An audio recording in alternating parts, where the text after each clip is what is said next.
আমাদের সংস্কৃতি, আমাদের সংস্কার সর্বদা থাকবে আমাদের সাথে। ভারতের মহান গ্রন্থ আর কাব্যের সম্পূর্ণ সংকলন।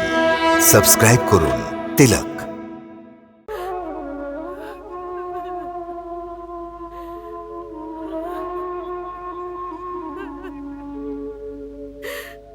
বিজয়ী ভব।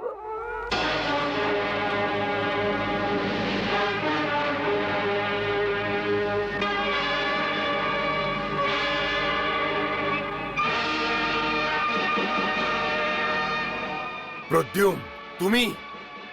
হ্যাঁ দৈত্যরাজ, আমি প্রদ্যুম, তোমার মৃত্যু। তুমি আমাকে এখানে না আসার চেষ্টা করছো, কিন্তু আমি তো আগে থেকেই তোমার রাজমহলে প্রবেশ করে গেছি। এখন তুমি কি করবে?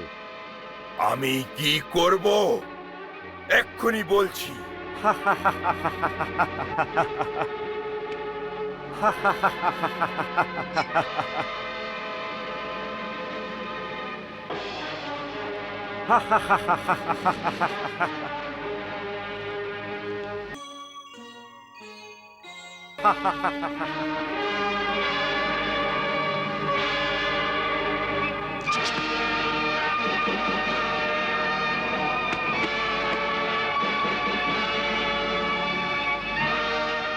এটা আপনি কি করে দিলেন স্বামী?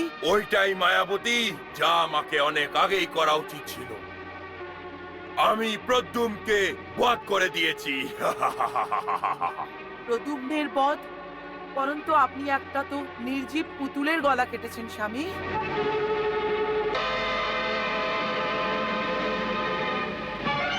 মনে হচ্ছে আপনার স্বাস্থ্য ঠিক নেই স্বামী।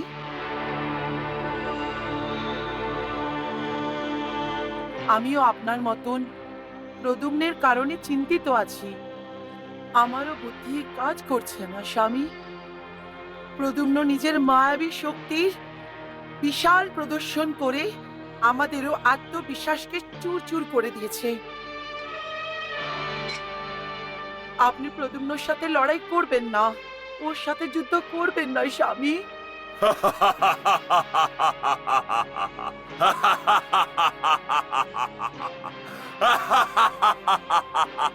স্বামী, আপনি এরকম ভয়ানক হাসি কেন হাসছেন?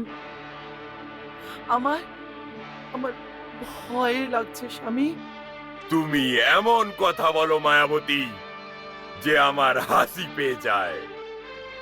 আমি স্বীকার করছি যে আমি মূর্খতা করেছি, যে প্রদ্যুমকে বধ করার প্রত্যেকটি অবসর আমি হারিয়ে ফেলেছি। বরং ওই অশুভ বালকের লালন পালন করেছি, ওকে অভয় দিয়েছি। ঠিক আছে, ও মায়ার শক্তি পাওয়ার পর অনেক বড় হয়ে গেছে, ও নিজে মায়াবী হয়ে গেছে। কিন্তু কিন্তু আমার সম্মুখে এখনো বালকই আছে। ওর মায়াবী শক্তির প্রদর্শন দেখে তুমি ভীতগ্রস্ত হতে পারো। সম্রাসুর হবে না, কখনো না মায়াবতী, কখনো না। তা সত্ত্বেও স্বামী, আমার আপনার কাছে প্রার্থনা হচ্ছে আপনি প্রদ্যুম্নের সাথে যুদ্ধ করবেন না। অর্থাৎ আমি প্রদ্যুমকে ভয় পেয়ে লুকিয়ে পড়ি, ওর সাথে যুদ্ধ করব না? না মায়াবতী, না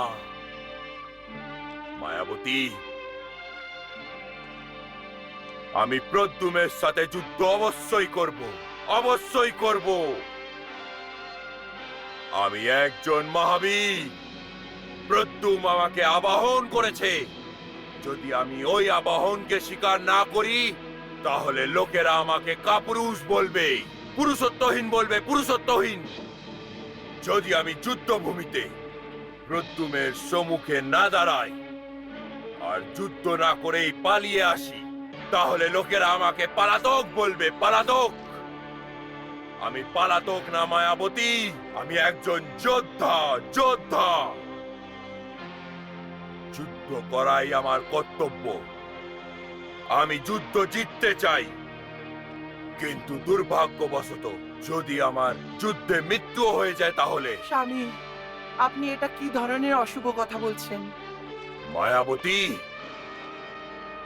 তুমি একজন বীর স্ত্রী, তোমার এইভাবে আবেগে এসে ভীতগ্রস্ত হওয়া উচিত না। নিশ্চিন্ত থাকো, আমার পরাজিত হওয়ার কোনো সম্ভাবনাই নেই, কারণ আমি আদিমাতা পার্বতীর বর প্রাপ্ত করেছি।